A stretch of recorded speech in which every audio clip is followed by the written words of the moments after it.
একটা সময় ছিল যখন ফ্রি ফায়ারে রাত মানেই ছিল বন্ধুদের ডাক। অনলাইন আছিস, তাড়াতাড়ি আয়, একজন কম। আজ বুয়া না নিয়ে কেউ অফলাইনে যাবে না। এই কয়েকটা কথাই ছিল দিনের সবচেয়ে বড় আনন্দ। স্কোয়াডের সবাই একসাথে নামতো। কেউ ঠিকমতো খেলতে পারতো না, তবুও হাসতে হাসতে পুরো ম্যাচ কেটে যেত।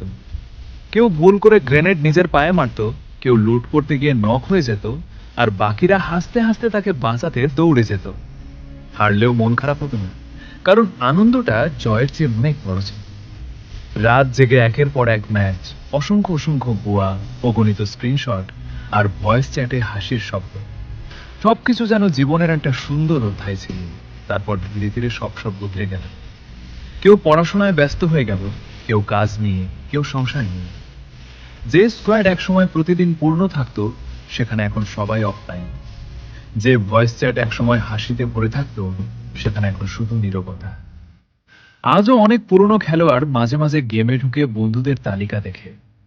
প্রায় সব নামের পাশেই লেখা থাকে অনেক দিন ধরে অফলাইন। ম্যাচ এখনো হয়, নতুন খেলোয়াড়ও আসে, কিন্তু সেই পুরনো দিনের অনুভূতি আর ফিরে আসেন। কারণ ফ্রি ফায়ার শুধু একটা গেম ছিল না, এটা ছিল একসাথে কাটানো অসংখ্য রাত, অকারণ হাসি, বন্ধুত্ব, আর এমন কিছু স্মৃতি যেগুলো সময়ের সঙ্গে পুরনো হয় কিন্তু কোনোদিন ভুলে যাওয়া যায় না।